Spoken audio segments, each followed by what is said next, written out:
And so a little bit about pipes now. And there's a lot to say about this. I have a few of mine out here. I didn't take them all out because some of them are sacred and we only use them for certain ceremonies. So I guess I'll begin with the one at the bottom here that's soapstone. And that's not what we traditionally use as Mi'kmaq people. We use black stone, and people call it by different names, right? But it's quite distinctive. Some people do use soapstone too, but that's not our traditional black stone that we use. A kaolin, it's called. This is a white clay dog pipe, and this was used during the summer ceremonies. So that would be in the full moon in July, the month I was born, actually. So you'll see that we don't. This is a one-piece pipe, as is this, and the hummingbird pipe here is also one piece. Usually pipes would be laid on their side. They wouldn't be displayed upright, but the hummingbird pipe can't be put on its side for obvious reasons. You see the wings there, right? This is an eagle pipe. This is actually wood, hand carved from wood, and it works well. There's the bowl up above, so the bowl would not be attached to the pipe unless the intent is to use it immediately, right? So this is more like a seal of a promise, this one. So this wouldn't, all pipes are sacred, all of them are. But there are different degrees of sacredness, if I can say, or I don't know if that's the right way to word it, different degrees of ceremonial use. That might be a better way to put it. So again, as all pipes are sacred, I would use this maybe for a feast or something with people, but because it's permanently attached, that makes a little difference, right? The eagle pipe and the dog pipe are both on their sides. A lot of people have forgotten about the dog pipes now and forgotten about our dog ceremony, and I'll explain in a later video about that. This bag, which you see here, my pipe bag, that was the first piece of leather that I tanned. It's a deer hide. And I did that when I was about 17 years old, and I had saved it for a long time. I wasn't sure quite what to do with it. And then finally, when I got my first pipe, which is inside, and I can't take it out because of the nature of this pipe, I made the pipe bag for it. And some people make these beautiful bags that are all beaded, but I kept this just as a reminder of my first hide that I tanned. This is an antler pipe, as you see here, and again, it's all in one piece, but kept displayed on the side. And finally, this is a well-made-for-trade pipe, right, that you find in a tourist place. I think I got this one at Six Nations, actually. So again, it's not really a ceremonial pipe, but because it is a pipe, there's a degree of respect that you need to afford it, right? So most of these are kept put away, and we believe that they're living things, not the tourist pipe at the end there that I bought, and to a lesser degree, not the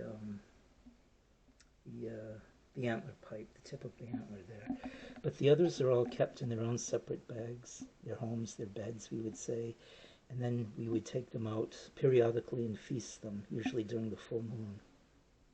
So we would create a feast for them and offer them tobacco and a plate of food. And again, we wouldn't take out like the dog pipe, the eagle, the hummingbird, or my other. Again, they're all sacred, but I always refer to this as my big sacred pipe.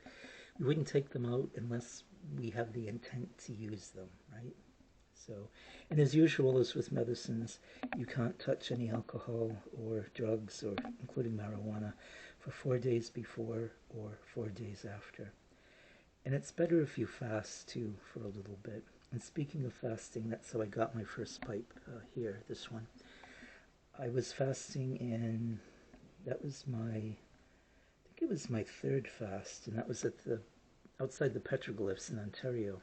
So the way that we would do that is you would walk in with a blanket, your medicine, which would be your sweetgrass and tobacco and so on, and an axe and some matches, and that's it. There's nothing else. And I probably walked in, I don't know, 7 or 8 miles with someone else who, till I found a place that spoke to me.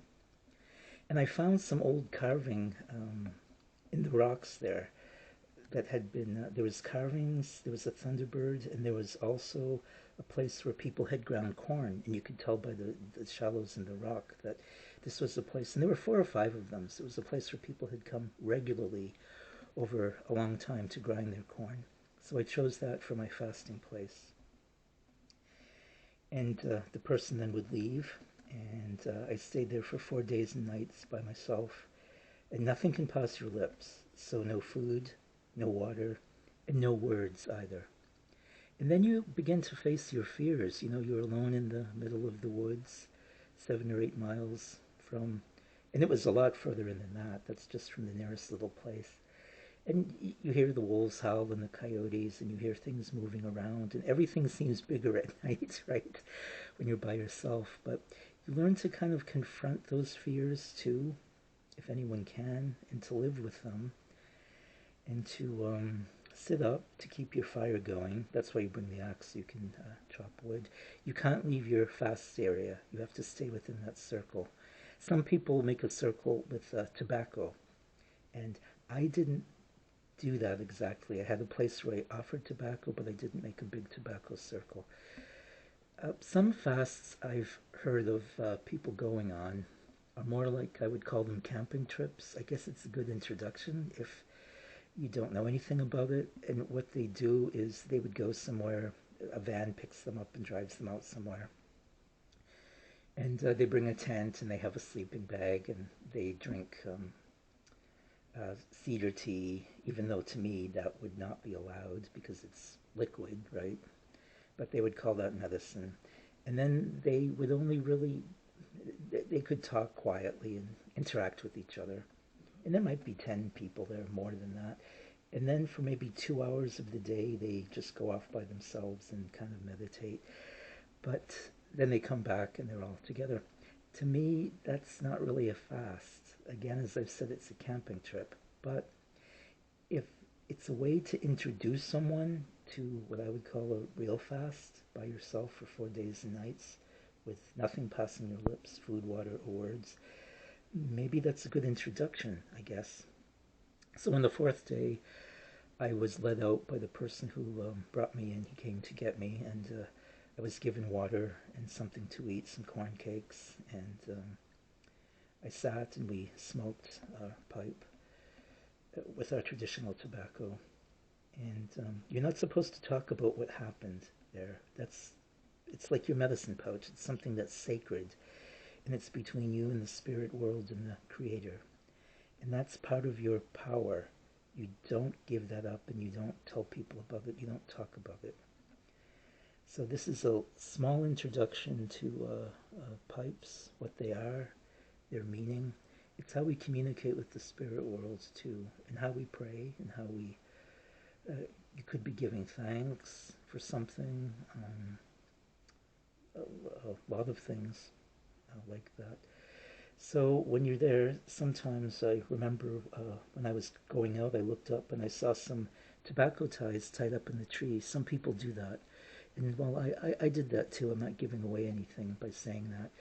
I left a tobacco offering there, tied up in red cloth in a tree, to say thank you for the protection that was given to me and so on. So,